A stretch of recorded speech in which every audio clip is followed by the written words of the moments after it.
अस्सलाम वालेकुम, welcome to my channel. कैसे हैं आप लोग। आज की वीडियो में हम डिस्क्रीट मैथ के अंदर ट्री डायग्राम्स पढ़ने जा रहे हैं। ट्री डायग्राम होती क्या है, पहले उसकी डेफिनेशन देख लेते हैं। एमसीक्यू में आ सकती है। Tree diagram is a useful tool to list all the logical possibilities of a sequence of events where each event can occur in a finite number of ways. कि कोई इवेंट आपके पास अगर हो रहा है, ठीक है, तो उसकी जितनी पॉसिबिलिटीज़ होंगी ना, उन सारी पॉसिबिलिटीज़ को आप क्या करते हो, लिस्ट डाउन कर लेते हो। तो आपके पास जो एक वो डायग्राम बनेगी, वो उसको हम क्या कहेंगे, ट्री डायग्राम कहेंगे। ठीक है। अब इसके अंदर क्या क्या होता है ट्री डायग्राम के अंदर, यहाँ एक रूट होती है, यानी जहाँ से आप स्टार्ट करते हैं। ठीक है। रूट के आगे जो आप लाइंस लगाएंगे उन्हें हम ब्रांचेस कहते हैं, और ब्रांचेस के आगे जो लाइंस होती हैं उन्हें हम लीव्स कहते हैं। और ये हमारी आउटपुट यहाँ पे आ रही होती है। ठीक है। जो पॉसिबल चॉइसेस होती हैं ना एंड पे, वो जो होती हैं उन्हें हम लीव्स कहते हैं। ठीक है। एग्जाम्पल है यहाँ पे, कहते हैं find the permutation of A B C, यानी ए बी सी की आपने परमुटेशंस निकालनी है। ठीक है। अब यहाँ पे बताया नहीं है कितनी परमुटेशन है, तो हम फिर जो टोटल नंबर ऑफ यहाँ पे एलिमेंट्स है ना 3 है, तो हम 3 परमुटेशंस निकालेंगे, यानी 3p3 निकालेंगे।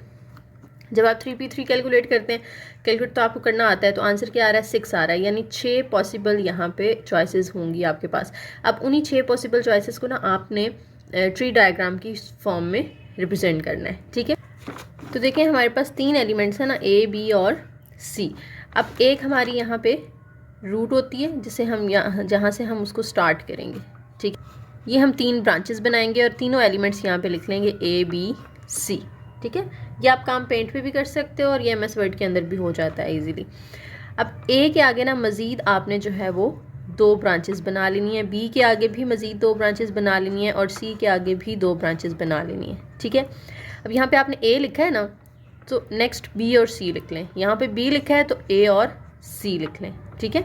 सी लिखा है तो यहाँ पे ए और बी लिख लें, यानी जो यहाँ पे लिखा है उसके अलावा बाकी दोनों इसके साथ लिख लेने हैं। यहाँ पे भी जो लिखा हुआ है आपने अल्फ़ाबेट, उसके अलावा बाकी दोनों लिख लेने हैं। ठीक है। तो ये हमारे पास जो बी है, अब इससे आगे एक और बनेगी। ठीक है। 2 नहीं बनेगी, 1, क्योंकि हमारे पास टोटल 3 ही है ना नंबर्स। 2 तो हम पीछे ऑलरेडी लिख चुके हैं, तो एक स्टेप आगे और जाना है हमने, इसलिए यहाँ पे 2 नहीं निकलेंगी ब्रांचेस, 1 ही निकलेगी। ठीक है। अब ए बी आप लिख चुके हैं, यहाँ पे आपने सी लिख देना है। सी से आगे जब निकालेंगे तो देखें ए के साथ आगे सी आ चुका है, सी के बाद फिर कौन सा रह गया, बी रह गया, वो आपने यहाँ पे लिख लेना है। इसी तरह से ए और सी और ए और बी के सामने भी आपने लिख लेना है। तो देखिए यहाँ से बी ए सी नहीं लिखा हुआ, बी और सी लिखा हुआ है, ए नहीं लिखा हुआ, वो लिख लें। फिर सी के साथ ए लिखा हुआ है, बी नहीं लिखा, हम वो लिख लेते हैं। सी और बी लिखा हुआ है, ए नहीं लिखा, हम वो लिख लेते हैं। ठीक है। तो ये हमारे एंड पे जब एक एक रह जाते हैं ना, ये हमारे हैं लीव्स। अब हमने इनको लिखना कैसे है, कैसे पता चला कितनी पॉसिबिलिटीज़ हैं। स्टार्ट से देखें, पहला जो हमारे पहली ब्रांच थी वो क्या थी, ए थी ना, तो ए से हम बी तक जा रहे हैं, बी से सी तक, यानी ए बी सी एक हमारे पास जो है वो चॉइस बन गई। फिर ए से अगर हम इस लाइन पे नहीं जाते, हम इस लाइन पे आ जाते हैं, तो ए सी बी आ रहा है, ए सी बी। ठीक है। तो ए की दोनों कर ली आपने। अब बी की दोनों देखें, बी के साथ अगर हम ऊपर वाली लाइन के थ्रू ट्रैवल करते हैं तो बी ए सी आ रहा है, अगर नीचे वाली के थ्रू ट्रैवल करें तो बी सी ए आ रहा है। इसी तरह से सी के साथ ऊपर वाली लाइन के थ्रू जाएं तो सी ए बी, और नीचे वाली लाइन के थ्रू आएँ तो सी बी ए। तो देखिए हमारे पास 1 2 3 4 5 6 आ गई, और हमने कैलकुलेशन के थ्रू भी देखा था कि 6 परमुटेशंस बनेंगी। ठीक है। तो इस तरह से बिल्कुल सिंपल तरीके से आप उसको ट्री डायग्राम के अंदर कन्वर्ट कर सकते हो। नेक्स्ट एग्जांपल है find the product set A cross B cross C, यानी ए बी सी की प्रोडक्ट लेनी है वेयर ए की वैल्यू, बी की और सी की वैल्यूज़ आपको दे दी हैं, by constructing the appropriate tree diagram. ठीक है। प्रोडक्ट तो आपने फाइंड करनी है, लेकिन वो ट्री डायग्राम के थ्रू फाइंड करनी है। ठीक है। तो इसको भी हम इसी तरह से लेंगे। सबसे पहले हम करेंगे स्टार्ट। ठीक है। एक रूट बनाएंगे जहाँ से हम उसको स्टार्ट करेंगे। रूट से आगे हमने 2 ब्रांचेस यहाँ पे बना ली। 2 क्यों बनाई, क्योंकि हमने ए क्रॉस बी क्रॉस सी लिखना है ना। ऊपर इनकी ज़रा हम वैल्यूज़ लिख लेते हैं। ए हमें दिया हुआ है 1 2, ठीक है। बी दिया हुआ है ए बी सी, और सी दिया हुआ है 3 4। ठीक है। तो आपने प्रोडक्ट को देखें स्टार्ट कहाँ से करना है, ए से स्टार्ट करना है। तो ए के अंदर सिर्फ 2 एलिमेंट्स हैं ना, इसलिए 2 ब्रांचेस बनाई हैं। ठीक है। एक पे आप 1 लिख लें और दूसरी पे आप 2 लिख लें। अब ए की हर ब्रांच के साथ आपने ना, क्योंकि ए के बाद बी आ रहा है, तो बी के लिए देखें बी में कितने एलिमेंट्स हैं, 3 है ना, तो हर किसी के साथ 3 3 ब्रांचेस, इसके साथ भी और इसके साथ भी बना लेनी है। यहाँ पे ए बी सी यानी जो बी के अंदर एलिमेंट्स हैं ना वो वाले लिख लेने हैं आपने, यहाँ पे भी ए बी सी। अब बी के बाद आपने देखें सी लिखना है, तो सी की कितनी वैल्यूज़ है, 2 हैं, तो ए के साथ भी 2 ब्रांचेस बनेंगी, बी के साथ भी 2 बनेंगी, सी के साथ भी 2। इस तरह से इस ए के साथ भी 2, बी के साथ भी 2 और सी के साथ भी 2, और ये 2 2 आपने लिख लेने हैं 3 4। इस बी के साथ भी 3 4, सी के साथ भी 3 4, इस ए के साथ भी 3 4, देन अगेन 3 4 एंड 3 4।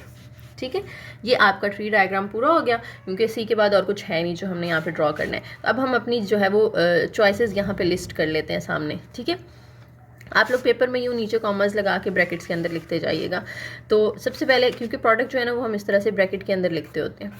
ठीक है, 1 के साथ ऊपर वाली लाइन के थ्रू ट्रैवल करें तो क्या आएगा, 1 A 3, 1 A 3, इस तरह से प्रोडक्ट को हम लिखते हैं। ठीक है, फिर 1 के साथ ऊपर वाली लाइन के थ्रू ही ट्रैवल करें, लेकिन हम पहले ऊपर 3 की तरफ चले गए थे, अब हम 4 की तरफ आ जाते हैं, तो ये 1 A 4 आ जाएगा आपके पास। ठीक है, दूसरा आ गया 1 A 4। फिर ए की दोनों हो गई, अब बी पे जाना है हमने, तो 1 से बी पे जाएंगे और पहले 1 B 3 लिखेंगे, फिर 1 B 4 लिखेंगे, 1 B 3, 1 B 4। फिर 1 से सी पे चले जाएं, 1 C 3, 1 C 4, 1 C 3, 1 C 4।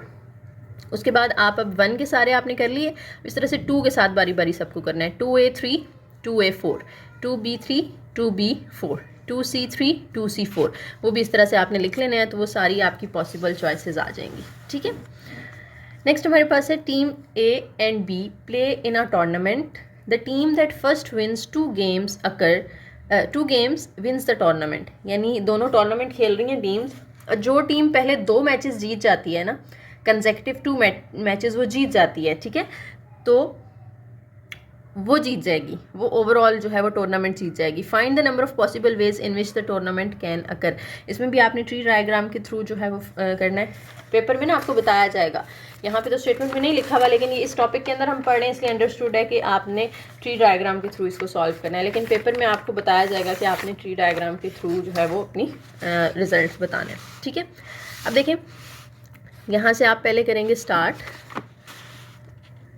ठीक है, रूट से स्टार्ट करेंगे और यहाँ से 2 ब्रांचेस बनाएंगे, टीम ए के लिए और टीम बी के लिए। अच्छा, यानी फॉर एग्जांपल टीम ए जीत रही है, ठीक है, मैच हो रहा है और टीम ए जीत गई है यहाँ पे, और यहाँ पे टीम बी जीत गई है।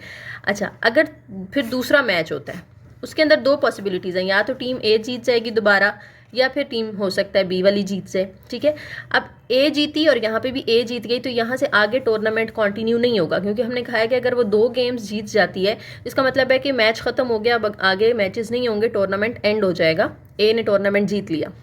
लेकिन अगर इस लाइन के थ्रू आए कि ए से बी आए, तो देखें ए ने 1 जीता हुआ है और बी ने 1 जीता हुआ है, तो यानी और टूर्नामेंट्स होंगे अभी, उसमें भी 2 पॉसिबिलिटीज़ हैं कि हो सकता है ए जीत जाए, हो सकता है बी जीत जाए। ठीक है, अब इससे आगे भी हम नहीं जा सकते, क्योंकि इस लाइन के थ्रू आएँ तो ए बी ए पे जाएँ तो देखें ए 2 जीत चुका है, ए बी बी पे जाएँ तो बी भी 2 जीत चुका है, तो यहाँ पे स्टॉप कर देना आपने। इस तरह से नीचे भी ड्रॉ कर लेना है। बी पे आप 2 पॉसिबिलिटीज़ ड्रॉ कर सकते हैं कि हो सकता है दोबारा ए जीत जाए या बी जीत जाए। तो देखें यहाँ पे बी 2 जीत चुका है, तो इसको तो हम आगे कंटिन्यू नहीं करेंगे, लेकिन इसको आगे कंटिन्यू करेंगे कि दोबारा मैच होगा, उसमें फिर हो सकता है ए जीत जाए या बी जीत जाए। तो यहाँ पे देखें ए दोबारा 2 दफ़ा आ गया, तो ये आगे कंटिन्यू नहीं होगा, और इस लाइन के थ्रू जाएं तो बी भी 2 दफ़ा आ चुका है, तो ये भी आगे कंटिन्यू नहीं होगा। तो ये हमारी जो है वो ट्री डायग्राम कंप्लीट हो जाएगी। ठीक है, तो आपने काउंट कर लेना है, लीव्स को काउंट करते हैं ना, यानी जहाँ पे एंड हो रहा है, तो इसके आगे हमने कुछ नहीं बनाया, इसके आगे कुछ नहीं बनाया, इसके आगे, इसके आगे, इसके आगे और इसके आगे, तो 1 2 3 4 5 6 पॉसिबल हमारे पास यहाँ पे पाथ आ रहे हैं। ठीक है, 1, फिर अगर यहाँ से जाएँ तो ये 2, फिर ये 3, फिर यहाँ से आगे जाएँ तो 4, यहाँ से नीचे आएँ तो 5 और यहाँ से आएँ तो 6, टोटल 6 पॉसिबल वेज हैं उनके जीतने के। ठीक है, अब हम क्या करते हैं, यहाँ पे उनको लिख के भी दे देते हैं कि किस किस तरीके से जीत सकते हैं। ठीक है, तो देखें, इस स्टार्ट से हम ए पे जाएँ तो ए से ए पे जा रहे हैं, यानी एक ये चांस है, या ए बी ए चांस है, या ए बी बी, ठीक है, फिर B A B A B, B A B A B, और फिर बी बी। तो ये 6 पॉसिबिलिटीज़ हैं। ओके, नेक्स्ट है how many bit strings of length 4 do not have 2 consecutive ones, यानी कितनी स्ट्रिंग्स ऐसी आप ड्रॉ कर सकते हैं जिनकी लेंथ देखें कितनी है, 4 है, 4 लेंथ हो, यानी 4 स्टेप्स आपने आगे जाना है, 4 ब्रांचेस बनेंगी हर स्टेप के अंदर, और कंसेक्यूटिव 2 1 नहीं आने चाहिए। कंसेक्यूटिव का मतलब है कि साथ साथ ना हो। लेंथ 4 की इस तरह होती है ना, यानी 4 आपके पास यहाँ पे चॉइसेस होती हैं, तो इनमें से देखें 0 तो कंसेक्यूटिव आ सकते हैं, लेकिन ऐसा ना हो कि 2 1 इकट्ठे आ रहे हो, ये ना हो, ठीक है। ये हो सकता है कि 1 कंसेक्यूटिव नहीं है ना, एक शुरू में एक एंड पे है, ये एक शुरू में और एक तीसरी पोजीशन पे है, ठीक है, लेकिन अगर 2 इस तरह से इकट्ठे आ जाते हैं, ये केस नहीं होना चाहिए बीच में। तो इसको चीज़ को माइंड में रखते हुए हमने क्या करना है, एक ट्री डायग्राम बनाना है, ठीक है। ट्री डायग्राम बनाने के लिए हम देखें दोबारा से क्या करेंगे, सबसे पहले तो स्टार्ट, एक रूट लेंगे जहाँ से हमने स्टार्ट करना है, ठीक है। देखें बिट स्ट्रिंग के अंदर आपके पास 2 पॉसिबिलिटीज़ होती हैं कि 0 आए या 1 आए। यहाँ से फिर 2 पॉसिबिलिटीज़ हैं कि 0 आए या 1 आए, ठीक है। फिर इधर से भी 2 पॉसिबिलिटीज़ हैं कि 0 आए या 1 आए। यहाँ से फिर 2 पॉसिबिलिटीज़ हैं कि 0 आए या 1 आए। अब कितने स्टेप्स हो गए, 1 2 3 4, लेंथ 4 हो गई ना, तो यहाँ पे आपने स्टॉप कर देना है, ठीक है। अब हमने 0 के आगे तो 2 बना लिए थे, इस 1 के आगे 2 बनेंगे या एक ही बनेगा, एक ही बनेगा, 2 नहीं बना सकते हम, ठीक है, क्योंकि 1 के बाद हम अगर दोबारा बनाते हैं तो 0 और 1 नहीं आना चाहिए। 1 तो हम ला ही नहीं सकते, कंसेक्यूटिव 1 हमें अलाउ नहीं है, तो सिर्फ 0 का हमारे पास ऑप्शन है यहाँ पे। इसी तरह से इस 1 के बाद आए तो फिर हमें सिर्फ 0 का ऑप्शन मौजूद है, इस 1 के बाद भी हमें सिर्फ 0 का ऑप्शन दिया गया है। 1 हम यहाँ पे दूसरी ब्रांच बना के ना 1 नहीं लिख सकते, क्योंकि 1 1 कंसेक्यूटिव हो जाएगा, वो अलाउ नहीं है हमें, ठीक है। तो इस लाइन के थ्रू जाएं तो 4 लेंथ हो गई, लेकिन अगर यहाँ से हम 0 0 0 1 जाएं तो ये दोनों 4 लेंथ के हो गए हैं, ठीक है। फिर आप 0 0 और यहाँ से 1 0, ये भी देखें इसकी लेंथ भी 4 हो गई है। यहाँ से जाएं 0 1 0, यहाँ पे अभी 3 है, तो हम इसके आगे जो है मज़ीद, क्योंकि 0 है ना तो 2 ऑप्शन है, अब आप यहाँ पे ड्रॉ कर सकते हैं, 0 भी आ सकता है और 1 भी, क्योंकि कंसेक्यूटिव ज़ीरोज़ हमें अलाउ हैं, कंसेक्यूटिव 1 नहीं आ रहा यहाँ पे, ठीक है। तो देखें 0 1 0 0 0 1 0 1, 4 यहाँ पे भी लेंथ होगी, साथ साथ लिखते जाते हैं, 0 0 0 0 0 0 0 1, फिर 0 0 1 0, हर लीव के ना सामने लिखते जाना है।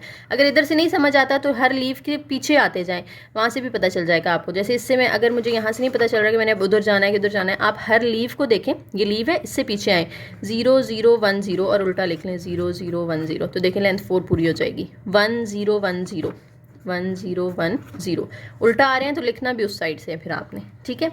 इसी तरह से अगर हम इसको देखें तो हमारे पास सिर्फ अभी लेंथ 2 हुई है, यहाँ से फिर आगे 2 ऑप्शन हैं, क्योंकि 0 है ना तो 2 ऑप्शन हैं हमारे पास, ठीक है। अभी 1 0 0, अभी तो 3 बिट हुई है ये, हमें तो 4 लेंथ चाहिए ना, तो फिर एक स्टेप और आगे जाएंगे, 0 है तो फिर हमारे पास 2 ऑप्शन हैं, ठीक है। तो यहाँ से अगर आप इसके सामने देखें तो अब पीछे आए 0 0 0 1, तो हमारे पास 4 लेंथ पूरी हो चुकी है। 1 0 0 1, यहाँ पे भी हो गई 4 लेंथ, 1 0 1, और इसके आगे फिर 2 नहीं हम बना सकते, क्यों, क्योंकि फिर अगर हम 0 और उसके साथ आगे 1 लिखेंगे तो वो कंसेक्यूटिव 1 हो जाएंगे, जो कि हमें अलाउ नहीं है।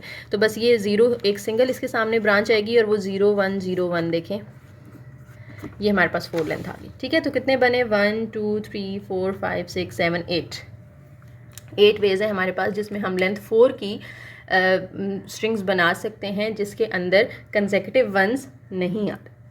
अच्छा जी, ट्री डायग्राम की लास्ट एग्जांपल है हमारे पास, 3 officers, a president, a treasurer and a secretary are to be chosen from among 4 possible ABCD, यानी 4 लोग हैं, उनमें से आपने एक प्रेसिडेंट, एक ट्रेयर और एक सेक्रेटरी, 3 जो है वो चूज़ करने हैं। Suppose that A can not be president and either C or D must be secretary, how many ways can the officer be chosen. यानी पहले स्टेप में आपने क्या करना है, प्रेसिडेंट को चूज़ करना है, सेकंड पे ट्रेयर को चूज़ करना है और थर्ड पे सेक्रेटरी चूज़ करना है, ठीक है। तो पहले तो आप करेंगे ना स्टार्ट, रूट से स्टार्ट करेंगे, ठीक है। स्टार्ट करने के बाद आपने यहाँ पे 3 बनेगी, 4 नहीं बनेगी। वैसे तो हमारे पास 4 ऑप्शन है ना, ABCD, लेकिन उन्होंने कहा है कि A can not B president, A can not B president, A को हम प्रेजिडेंट चूज़ नहीं कर सकते। और फर्स्ट स्टेप में तो हम यहाँ पे प्रेजिडेंट चूज़ कर रहे हैं ना,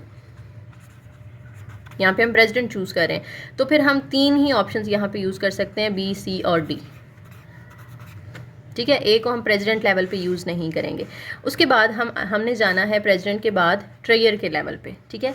अब ट्रेयर के अंदर क्या होगा, हमारे पास बी के अंदर 3 ऑप्शंस मौजूद होंगे कि बी तो देखें आपने पीछे यूज़ कर लिया ना, बी तो प्रेसिडेंट बन गया, इसका मतलब है ए, सी और डी में से कोई एक जो है वो ट्रेयर के तौर पे सेलेक्ट होगा, ठीक है। उसके बाद सी में हमारे पास जो है वो 2 ऑप्शंस हैं और डी में भी 2 हैं। यहाँ पे 2 क्यों हैं, क्योंकि देखें हमने सी के बाद यहाँ पे फॉर एग्जांपल हम ए को सिलेक्ट करते हैं, बी को सिलेक्ट करते हैं, ठीक है। डी को हम यहाँ पे सेलेक्ट नहीं कर रहे, क्यों नहीं कर रहे, क्योंकि हमें उन्होंने कहा है कि सी और डी मस्ट बी सेक्रेटरी, यानी अगर हम यहाँ पे डी सेलेक्ट कर लेंगे, अगर हम यहाँ पे डी सेलेक्ट कर लेते हैं तो देखिए सी तो हम ऑलरेडी सेलेक्ट कर चुके हैं, डी भी अगर हम इधर ही सेलेक्ट कर लेते हैं तो फिर आगे ये तो अभी हम ट्रेयर लेवल पे है ना, जब हम सेक्रेटरी लेवल पे जाएंगे तो हमारे पास सी और डी ऑलरेडी सेलेक्ट हो चुके होंगे, तो यहाँ पे हमें ए और बी में से कोई करना पड़ेगा, जो कि हमें अलाउ नहीं है। उन्होंने कहा है कि सेक्रेटरी लेवल पे सी या डी आना चाहिए, इसलिए मैं डी को यहाँ नहीं लिखूंगी ताकि हम डी को आगे यूज़ कर सकें, ठीक है। इसलिए सिर्फ ए और बी। डी में भी आप देखें कि जब आपने डी सेलेक्ट कर लिया तो अब आप सी को यहाँ पे सेलेक्ट नहीं कर सकते ट्रेयर के अंदर, क्योंकि सी और डी में से कोई एक सेक्रेटरी में जाना है। जब डी पहले चूज़ हो गया इसका मतलब है अब सी को आगे जाना पड़ेगा, इसलिए सी यहाँ नहीं आएगा, यहाँ सिर्फ ए और बी आएंगे। समझ आ रही है बात की। अब देखें ट्रेडर के लिए भी हमारे पास ऑप्शंस मौजूद हैं। अब हमने जाना है सेक्रेटरी लेवल पे, ठीक है। अब देखें बी और ए तो ऑलरेडी सेलेक्ट हो चुके हैं, तो या सी सेक्रेटरी लेवल पे जाएगा या डी। और अगर हम इसके थ्रू आएँ तो देखें बी और सी सेलेक्ट हो चुके हैं, अब पीछे कौन से रह गए, बी और सी अगर सेलेक्ट हो गए तो ए और डी रह गए, लेकिन हम ए को सेक्रेटरी लेवल पे सेलेक्ट कर नहीं सकते, इसलिए हमें डी को करना पड़ेगा। समझ आ रही है बात की। इसी तरह से बी और डी है, तो अगर आपने बी और डी कर लिया हुआ है तो पीछे तो ए और सी रह गए ना, तो इस लाइन के थ्रू आप जो है ए और सी दोनों नहीं लिखेंगे, क्योंकि ए हमें अलाउ नहीं है सेक्रेटरी लेवल पे, हम सिर्फ क्या लिखेंगे, सॉरी सी लिखेंगे, ठीक है। इसी तरह से सी के अलॉन्ग आए तो यहाँ पे ए है, ए ऑलरेडी सेलेक्ट हो गया और सी भी हो गया, तो पीछे बी और डी रह गए, तो बी हम यूज़ कर नहीं सकते क्योंकि सेक्रेटरी लेवल पे हमें सी या डी यूज़ करना है, तो हम पे डी यूज़ करेंगे। इसी तरह से यहाँ से सी और बी है, तो पीछे ए और डी रह गए, तो हम उसमें से सिर्फ डी यूज़ कर सकते हैं। इस तरह से डी और ए जब हो गए तो पीछे रह गए बी और सी। बी और सी में से हमें सी सिर्फ यूज़ करना है सेक्रेटरी लेवल पे, बी को यूज़ नहीं करना। उसके बाद नीचे आए तो डी और बी के बाद ए और सी रह जाते हैं, लेकिन ए हम यूज़ कर नहीं सकते, इसलिए सी करेंगे। तो ये हमारे पास पॉसिबल ऑप्शंस हैं सेक्रेटरी लेवल पे, ठीक है। इसको आप चाहें तो आप लिख भी सकते हैं, और यहाँ पे वैसे या सिंपल बता दें कि 8 वेज हैं आपके पास, आपने एक काउंट कर लेना है ना इसके लीव्स, 1 2 3 4 5 6 7 8, तो नीचे बता देना है कि आपके पास 8 वेज हैं लोगों इन 3 जो है वो प्रेसिडेंट, ट्रेजरर और सेक्रेटरी को चूज़ करने के, ठीक है। या फिर आप चाहें तो इस तरह से जो हमने पीछे देखा ना BAC, BAD, BCD, BDC, वो भी लिख के बता सकते हैं, ठीक है। उसके बाद नेक्स्ट हमारा टॉपिक आ जाता है इंक्लूजन एक्सक्लूजन प्रिंसिपल। इसके अंदर ना हमने सेट्स को डिस्कस करना है। इंक्लूजन एक्सक्लूजन प्रिंसिपल के अंदर सबसे पहले आपको पता हो डिसजॉइंट सेट्स क्या होते हैं। मैंने आई थिंक पिछले लेक्चर में भी एक्सप्लेन किया था कि डिसजॉइंट सेट्स वो होते हैं जिनके अंदर कुछ भी कॉमन ना हो। जब हम पार्टीशन का टॉपिक पढ़ रहे थे तब मैंने ये बताया था, ठीक है। अच्छा, अगर तो आप देखना चाहते हैं कि ए यूनियन बी के अंदर कितने नंबर ऑफ एलिमेंट्स हैं, तो आप देखेंगे कि जितने एन ए के अंदर एलिमेंट्स हैं और जितने बी के अंदर एलिमेंट्स हैं, दोनों को प्लस करें तो ए यूनियन बी के एलिमेंट्स आ जाते हैं for disjoint sets. For example आपके पास एक सेट है 1 2 3 और एक सेट है 4 5। देखें दोनों डिसजॉइंट है ना, कुछ भी कॉमन नहीं है। तो अगर आप इनका ए यूनियन बी लेते हैं तो वो क्या आएगा, 1 2 3 4 5 आ जाएगा। समझ आ रही है बात की। अब देखें अगर आपने देखना है कि ए यूनियन बी के अंदर कितने एलिमेंट्स हैं, तो 5 हैं। कैसे पता चला, ए के एलिमेंट्स 3 हैं और बी के 2 हैं, 3 + 2 करें तो 5 आ जाते हैं आपके पास। यानी number of elements in A union B is equal to number of elements in A plus number of elements in B in the case of disjoint sets, ठीक है। ये MCQ के लिए आपने चीज़ याद रखनी है। अगर सेट्स डिसजॉइंट नहीं है, लेट्स से यहाँ पे 1 2 3 था और यहाँ पे 3 4 5 आ जाता है, यूनियन तो अभी भी इसका 1 2 3 4 5 आएगा, तो हमें number of elements in A union B कैसे पता चलेगा। हम पहले यहाँ पे ए इंटरसेक्शन बी भी ले लेंगे कि दोनों में कॉमन क्या आ रहा है, तो देखें कॉमन 3 आ रहा है ना। अब आपने जब इसका वो ओपन करना है तो आप उसको कैसे ओपन करेंगे, यानी number of elements in A union B equal होगा किसके, number of elements in A plus number of elements in B, लेकिन उसमें से माइनस कर देंगे number of elements in A intersection B, यानी जो कॉमन है वो वाला फिर आपने माइनस कर देना है।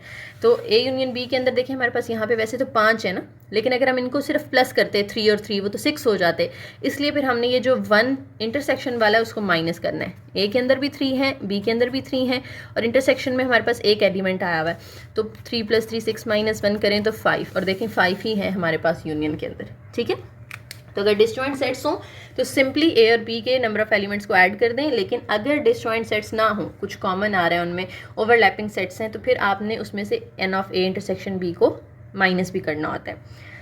उसके बाद कहते हैं जी वेन डायग्राम तो आपने पढ़ी हुई है ना पीछे मिड टर्म के अंदर, ठीक है, कि आप इस तरह से एक यूनिवर्सल सेट ड्रॉ करते हो बॉक्स फॉर्म में, सर्कुलर फॉर्म में आप सेट्स को ड्रॉ करते हो। फॉर एग्जांपल पहला सेट ए है, दूसरा बी है, अगर तो वो डिसजॉइंट है तो आप दोनों सर्कल्स अलग अलग ड्रॉ करोगे, ठीक है, वो एक दूसरे को टच नहीं करेंगे। लेकिन अगर ओवरलैपिंग है तो एक सर्कल ड्रॉ करके उसी के ऊपर दूसरा हाफ उसके ऊपर आना चाहिए। तो अब ये जो बीच में कॉमन पार्ट आ रहा है ना दोनों का, ये ए इंटरसेक्शन बी है, ठीक है, इसको फिर आपने वहाँ से माइनस करना होता है। तो बस उन्होंने थोड़ा सा एक्सप्लेन कर दिया, लेकिन आप सिर्फ ये फार्मूलाज याद कर लें तो भी काफ़ी है।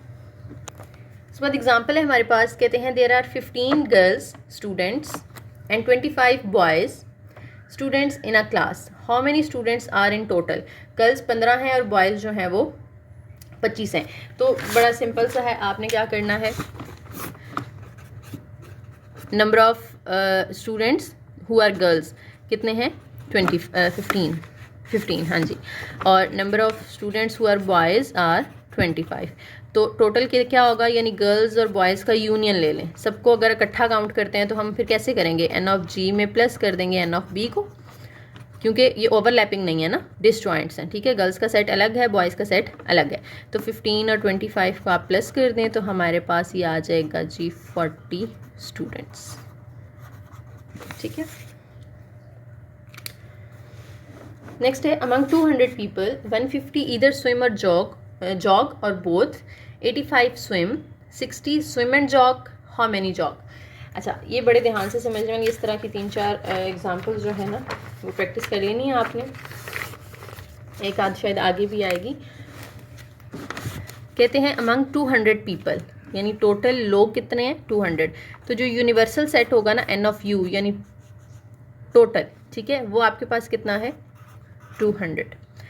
150 इधर स्विम और जॉग, इधर और जब होता है ना तो वहाँ पे हम क्या लेते हैं, यूनियन लेते हैं, एंड हो तो हम वहाँ पे अब क्वेश्चन नज़र आ रहा होगा आपको, देखें इधर स्विम और जॉग लिखा हुआ है ना, तो इधर और आ रहा हो तो हम यहाँ पे यूनियन यूज़ करते हैं। अगर एंड होता तो फिर हम क्या करते, इंटरसेक्शन यूज़ करते, ठीक है, याद रखना है, और के लिए यूनियन होता है और एंड के लिए इंटरसेक्शन होता है, ठीक है।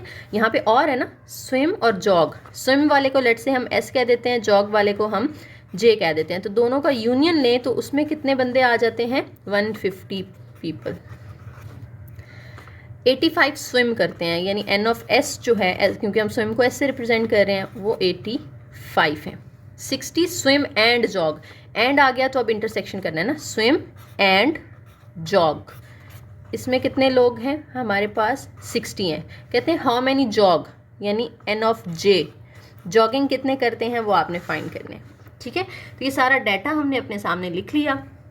अब हमें पता है कि अगर हम यूनियन फाइंड करना चाहते हैं, एस यूनियन जे, तो number of elements in A union B किसके इक्वल होता है, n of A plus n of B ना, तो हम यहाँ पे लिखेंगे n of S plus n of J, और अगर कुछ ओवरलैपिंग है तो हम इंटरसेक्शन को उसमें से माइनस करते हैं, ए इंटरसेक्शन बी, लेकिन यहाँ पे एस इंटरसेक्शन जे आ जाएगा, ठीक है। आप ए बी का नाम भी दे सकते थे, कोई मसला नहीं है, स्विमिंग वालों को ए कह दें, जॉगिंग वालों को बी कह दें। अब इसकी वैल्यू तो हमने दी हुई है ऊपर यूनियन की 150, एन ऑफ एस भी हमें दिया हुआ है 85, एन ऑफ जे हमने फाइंड करना है, और इंटरसेक्शन वाला भी हमें दिया हुआ है 60। अब 60 यहाँ माइनस हो रहा है, इधर लाके इसको प्लस कर दें, 85 प्लस हो रहा है, इधर आके माइनस कर दें, वहाँ पे एन ऑफ जे रह जाएगा, इनको सिंप्लीफाई करेंगे तो आपके पास आंसर आ जाएगा। आंसर आपके पास आता है जनाब 125। 125 people are those who only jog, ठीक है, जो सिर्फ जॉगिंग करते हैं। नेक्स्ट एग्जाम्पल है, कहते हैं suppose A and B are finite sets, show that n of, इसको पढ़ते हैं ए माइनस बी, यानी ए के वो एलिमेंट्स जो बी में नहीं है, ठीक है, ये इक्वल है किसके, n of A minus n of A intersection B के। ये चीज़ आपने प्रूव करनी है, ठीक है। तो पहले एक वेन डायग्राम बना लिया उन्होंने। अगर आप इन क्वेश्चंस में वेन डायग्राम बना लेंगे ना, ज़रूरी नहीं है लेकिन बना लेंगे ना, तो उससे आपको ज़रा क्वेश्चन समझने में आसानी हो जाएगी, ठीक है। तो एक वेन डायग्राम उन्होंने बनाई, मैं आपके सामने दोबारा बना देती हूँ कि किस तरह से आपने बनानी है, ठीक है। ये आपका यूनिवर्सल सेट होता है, इसके अंदर आप जो है वो एक सर्कल ए का लेते हैं और एक दूसरा सर्कल बी का लेते हैं। ये दो सेट्स आ जाते हैं आपके पास।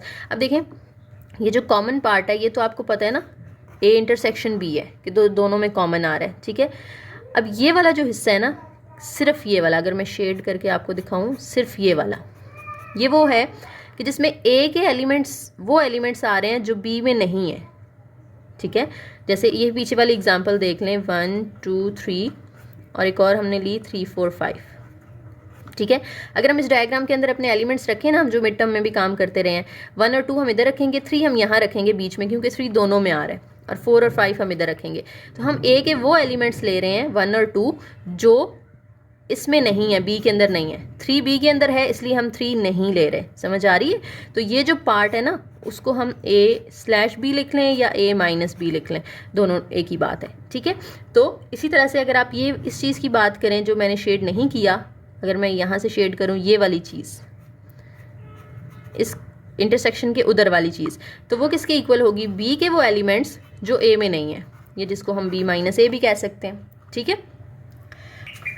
अगर आपने अब नंबर ऑफ़ एलिमेंट्स इन ए निकालने हैं खाली ए के अंदर, तो देखें वो ए का इधर वाला हिस्सा भी आएगा सारा और ये बीच वाला भी आएगा जो हमने ए इंटरसेक्शन बी का है।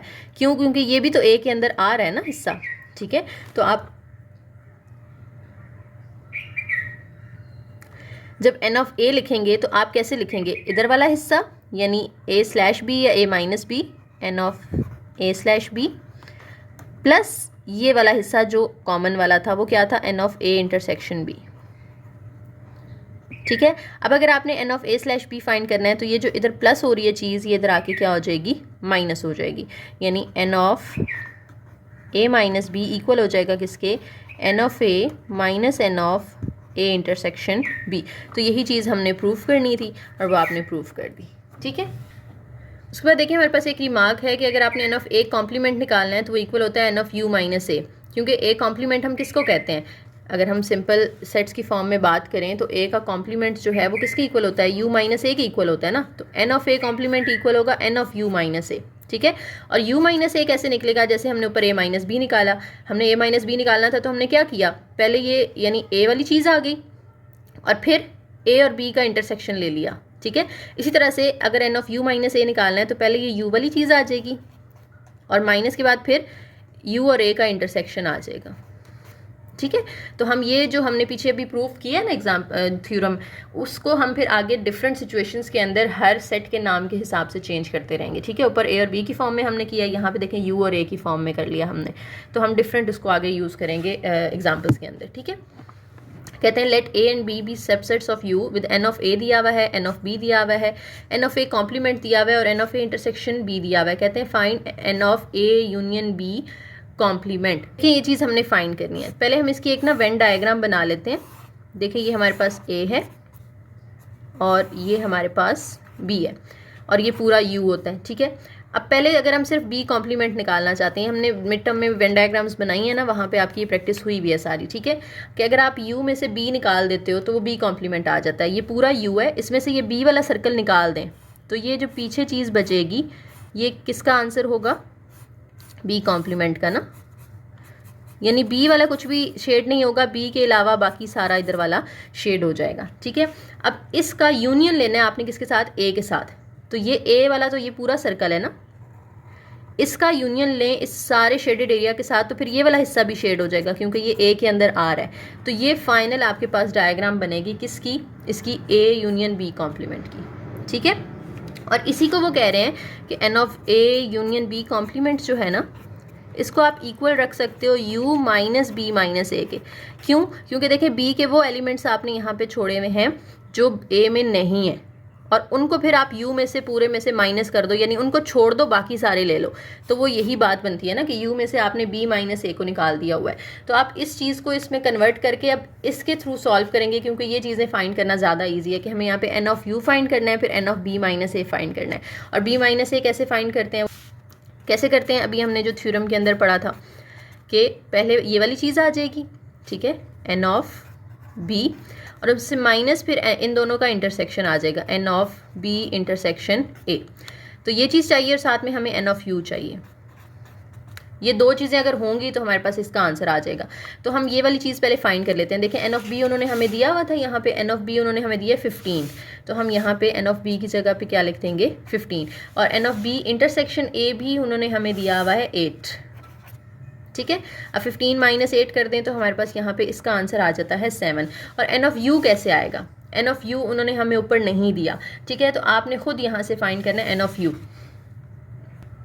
n ऑफ u किसके इक्वल होगा, n of a plus n of a complement, क्योंकि इन दोनों की वैल्यूज़ हमारे पास मौजूद हैं, ठीक है। ये भी आपने MCQs के लिए याद रखना है कि यूनिवर्सल सेट के अंदर टोटल कितने नंबर ऑफ एलिमेंट्स होते हैं, n ऑफ a और n ऑफ a कॉम्प्लीमेंट, क्योंकि a कॉम्प्लीमेंट क्या है, q में से a निकाल दो, और यहाँ पे a है, तो a और जो a में नहीं है वो सारों का आप क्या करोगे, यूनियन लोगे, तो आपके पास यूनिवर्सल सेट वापस आ जाएगा, ठीक है। अब n ऑफ a की और n of a intersection a complement की वैल्यूज पुट कर लेते हैं। n ऑफ a की वैल्यू है हमारे पास 10 और इसकी वैल्यू है 12, तो ये आ जाएगा 22। अब इन दोनों वैल्यूज़ को इसके अंदर पुट कर देना आपने, ठीक है। n of u 22 minus n of a, ये b माइनस a जो है वो क्या आ गया 7 आ गया, तो 22 में से आप 7 माइनस करें तो क्या आ जाता है 15, तो इसका आंसर आपको मिल गया 15।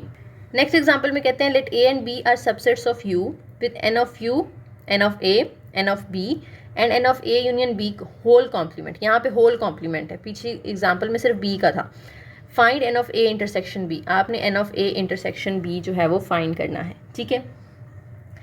अब देखें आपके पास n of a intersection b find करने के लिए एक फार्मूला होता है जिसको हम n of a union b लिखते हैं is equal to n of a plus n of b minus n of a intersection b।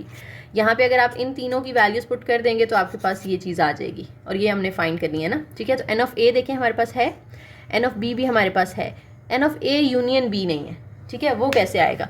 अब देखिए n of a union b whole complement दिया हुआ है ना, तो n of a union b whole complement किसके इक्वल होगा, u में से a यूनियन b को माइनस कर दें, क्योंकि जिसका भी आपने कॉम्प्लीमेंट लेना होता है उसको आप u में से माइनस कर देते हो ना, ठीक है।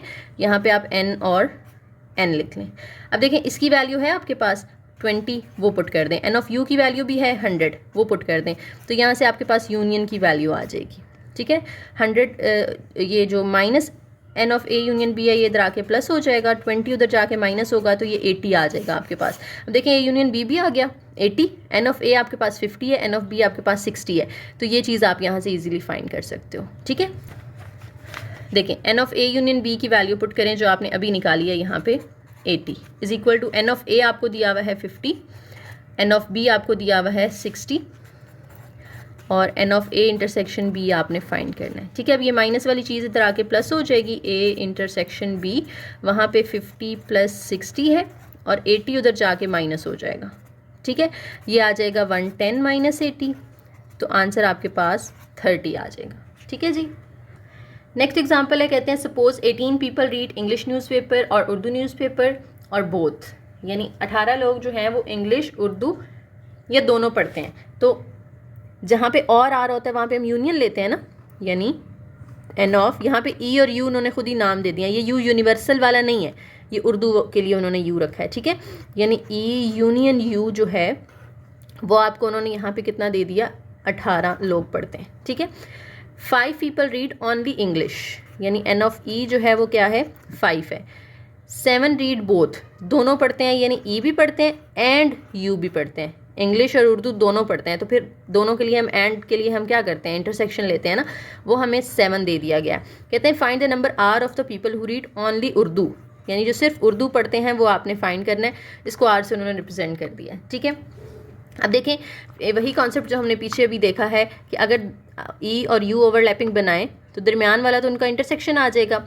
ये वाली साइड क्या होगी, e के वो एलिमेंट्स जो u में नहीं है, और ये साइड क्या होगी, u के वो एलिमेंट्स जो e में नहीं है। ये मैं पीछे आपको एक्सप्लेन कर चुकी हूँ, ठीक है। अब आपने अगर e of sorry E union U find करना है, सेम पीछे वो थ्योरम वाली चीज़ आ रही है हमारे पास, ठीक है। तो वो किसके इक्वल होगी कि आप इन तीनों का यूनियन ले लो। अगर हमने ये दोनों सर्कल्स का होल यूनियन फाइंड करना है तो आप इसका, इसका और इसका तीनों का क्या करें, यूनियन ले लें, तो आपके पास ये टोटल आ जाएगा, यानी n of E minus U plus n of E intersection U plus n of U minus E, ठीक है। अब इन सब की वैल्यूज़ आप यहाँ पे पुट कर दें। अब देखें E यूनियन U की वैल्यू आपके पास है 18 इज़ इक्वल टू E के वो एलिमेंट्स जो U में नहीं है, यानी खाली E जो है वो कितना है 5 है, प्लस इन दोनों का इंटरसेक्शन वो हमें 7 दिया हुआ है, और U के वो एलिमेंट्स जो E में नहीं है, यानी खाली U की बात हो रही है और उसको हमने R के साथ रिप्रेजेंट किया है, तो इसकी जगह पे आप R लिखते हैं। अब 5 + 7 12 होता है, ठीक है। 12 को आप जाके 18 में से माइनस कर दो तो 6 आ जाएगी वैल्यू आपके पास। उसके बाद नेक्स्ट एग्जाम्पल देखें। 50 people are interviewed about their food preferences, 20 of them like Chinese food, ठीक है। तो n ऑफ C जो है वो हमने 20 रख लिया, C से चाइनीज़ है। 32 लाइक फास्ट फूड्स को उन्होंने F कह दिया, n ऑफ F 32।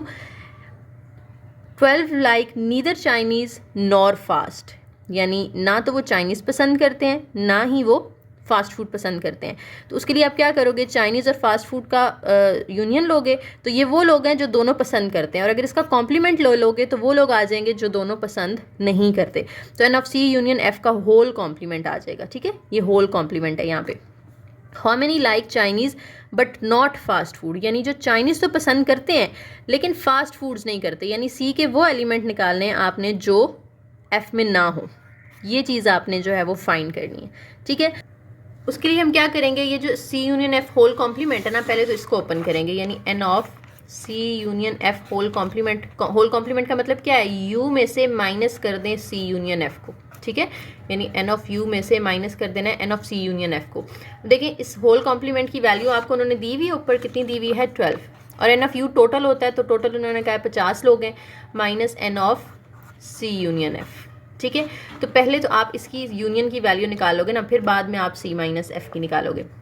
ये माइनस वाला इधर आके क्या हो जाएगा, C यूनियन F प्लस हो जाएगा, और 50 में से आपने जाके 12 को माइनस कर देना है, तो 38 आ जाएगा, ठीक है। अब इस 38 को हमने कहाँ यूज़ करना है, हमने बेसिकली फाइंड करना है n of C minus F, यानी चाइनीज़ जो खाते हैं लेकिन फास्ट फूड्स नहीं खाते।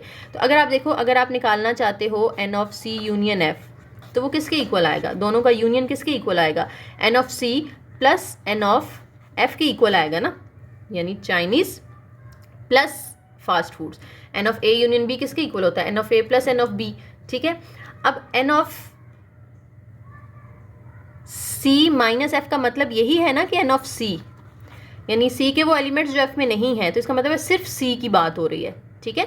तो बेसिकली हम इसको उसके यूनियन वाले फार्मूला के अकॉर्डिंग ओपन करें। अब देखें C यूनियन F की वैल्यू है आपके पास 38, ये तो आपने फाइंड करना है ना C माइनस F, और n ऑफ F भी आपके पास मौजूद है, जो सिर्फ फास्ट फूड्स खाते हैं, वो कितने लोग हैं 32, यहाँ आके माइनस करें तो 6 आपके पास आंसर आ जाएगा, जो चाइनीज़ तो खाते हैं लेकिन फास्ट फूड्स उनको पसंद नहीं है, ठीक है जी। ये हमारा आज का लेक्चर था। यूनियन इंटरसेक्शन वाले थोड़े से कंफ्यूजिंग क्वेश्चंस हैं, इनको आपने अच्छे से प्रैक्टिस करना है, ठीक है। और बाकी इंशाल्लाह हम मिलते हैं नेक्स्ट लेक्चर में। वीडियो पसंद आई हो तो लाइक करें, शेयर करें, चैनल को ज़रूर सब्सक्राइब कीजिएगा और एक कमेंट लाजमी करके जाइएगा। थैंक यू, अल्लाह हाफिज़।